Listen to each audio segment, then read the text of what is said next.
Chhattisgarh BJP की अब बात करें, जहां चेहरा बदलने को लेकर एक बार फिर मांग उठी है, दबाव बढ़ रहा है।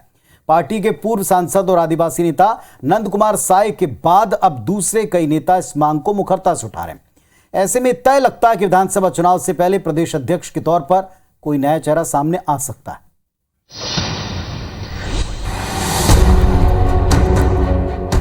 देश की सियासत में बीजेपी की मौजूदा आक्रामकता को देखते हुए यह स्पष्ट हो रहा है कि आगामी विधानसभा चुनाव से पहले छत्तीसगढ़ बीजेपी में नेतृत्व परिवर्तन तय है। यानी सौम्य छवि वाले विष्णुदेव साय को साइड कर अब पार्टी किसी आक्रामक चेहरे को सूबे की कमान सौंप सकती है। पार्टी सूत्र बताते हैं कि अब सीएम चेहरे के लिए रमन सिंह को रिप्लेस करने की भी तैयारी है। लेकिन इन सब के बीच सबसे अहम सवाल ये है, वो चेहरा होगा कौन?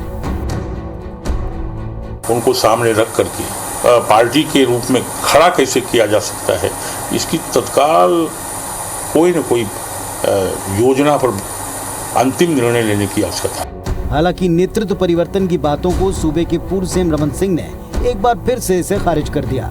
इतनी बड़ी बैठक में छोटी बातें, ऐसी चर्चा और ऐसा कोई संदर्भ ही नहीं है, अभी ना बातचीत है न चर्चा। इधर बीजेपी में चेहरा परिवर्तन की चर्चा पर कांग्रेस चुटकी ले रही है। मतलब चेहरे बदलने से उनका काम नहीं बदलेगा, अभी कुछ भी करेंगे कुछ होने वाला नहीं है।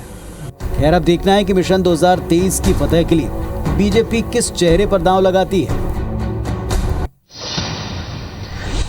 तो आखिरकार छत्तीसगढ़ भारतीय जनता पार्टी में नेतृत्व परिवर्तन की एग्रेसिव फेज की मांग उठ क्यों रही है, इसके पीछे वजह क्या है, इस बात को भी डिकोड कर लें। सूबे में भूपेश सरकार के खिलाफ जिस आक्रामकता के साथ विपक्ष को अपनी भूमिका निभानी चाहिए, वैसा मौजूदा नेतृत्व निभाने में विफल रहा है।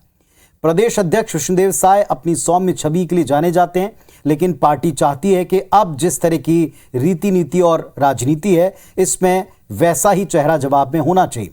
और इसे लेकर पार्टी के कई नेता अब खुलकर अपनी बात रख चुके हैं। कहते हैं चुनाव में वक्त कम है, इसीलिए मौजूदा नेतृत्व को लेकर पार्टी के अंदर कलह की स्थिति या तरह तरह के ओपिनियंस दिख रहे हैं। इसे खत्म करना जरूरी है। विधानसभा चुनाव को अब कुछ महीनों का वक्त है और ऐसे में अगर अभी ना किया तो शायद कहीं देर ना हो जाए। यही पार्टी के कई दिग्गज नेता इन दिनों अपनी तरफ से स्टेटमेंट में कह रहे हैं।